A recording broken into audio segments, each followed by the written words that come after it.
Before I start, I need to say that there are foreign pronunciations in this video, so I apologise in advance for the butchery that will follow.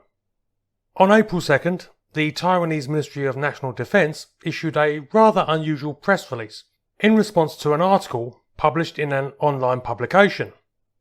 This article asked whether the Taiwanese were receiving help from North Korea in designing and building their new class of attack submarines. The response from the Taiwanese was, well, it was pretty vocal. They used the term fake news a couple of times and spell out that they did not, do not, and will not have dealings with North Korea on this issue.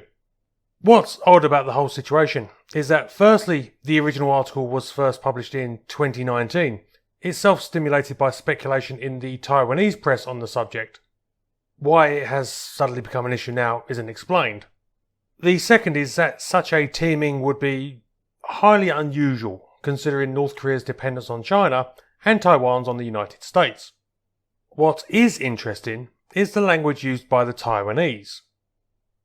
Quote, only cooperate with actors from Europe and the US, end quote. A little background.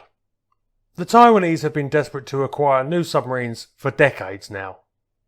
Currently, their navy operates a total of 4, though only 2 can be considered likely to be fully combat-worthy.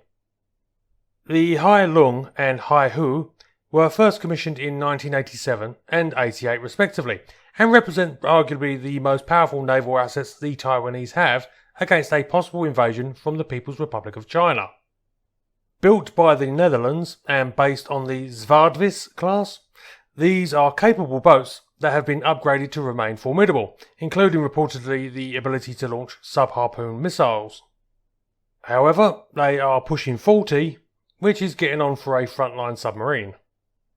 The other 2 submarines operated by Taiwan are the Hai Shi and the Hai Bao.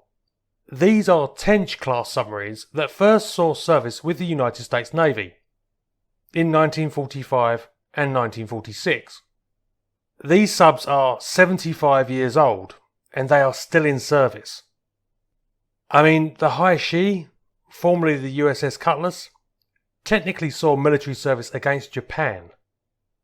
There is a great deal of speculation as to whether they are actually combat-worthy, and they are officially listed as training boats, but it seems likely that should the worst come to the worst, and China attempts to invade, the old subs would sail out and fight.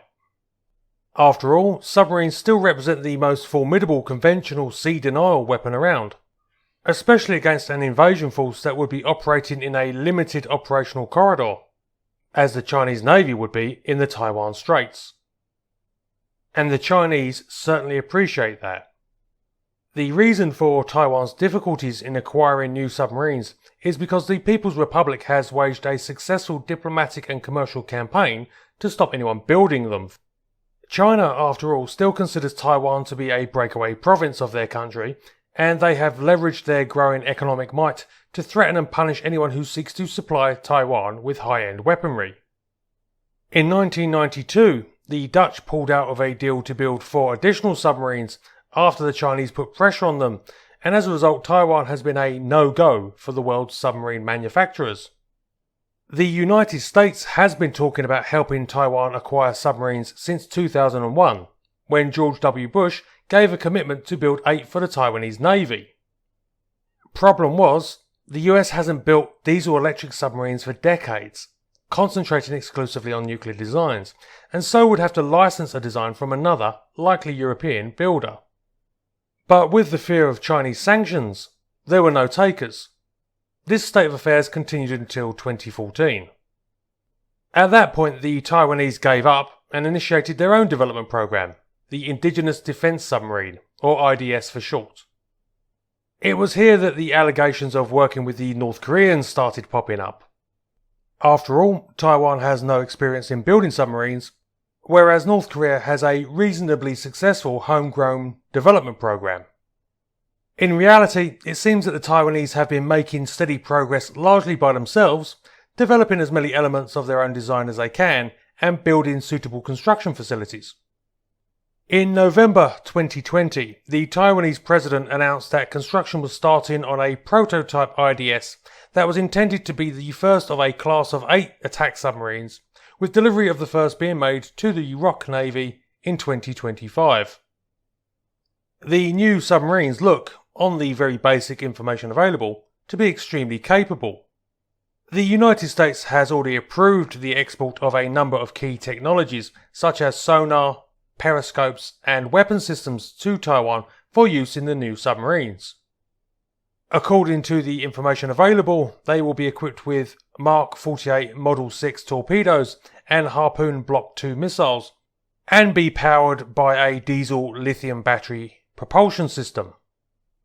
Once they get into service, they have the potential to radically change the naval balance in the Taiwan Strait, which has been swinging towards China due to that country's massive naval building program.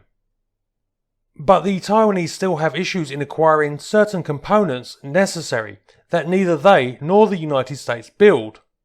And here we come to the other interesting part of the Taiwanese statement. With European manufacturers being world class in the construction of conventional submarines, their input, expertise and technology exports would be invaluable in building the new boats. But they have, as already pointed out, always refused to risk angering China. Apparently some retired experts from European builders have found employment on the IDS project, but the general reading of the Taiwanese statement is that this is them announcing that there is a much broader and effectively official cooperation ongoing. Of course, there is some conjecture in this, and also the fact that the Taiwanese might just be saying it to infuriate the Chinese. But considering that more European nations are starting to make at least notional stances against Chinese behaviour in the Pacific, especially after the crackdown in Hong Kong and the disturbing allegations coming out of Xinjiang, further defence cooperation is a real possibility.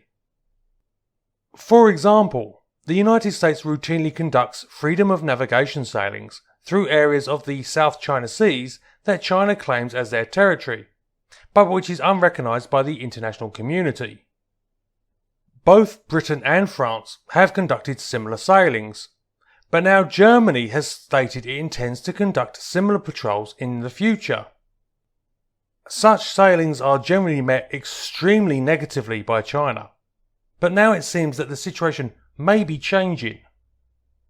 While no specific company or country has been singled out in terms of assisting with the IDS project, it now seems that European countries are less concerned by potential Chinese sanctions and more concerned about potential Chinese actions. If you are interested in the topic, I'll put a few links in the description to articles on the matter with more information.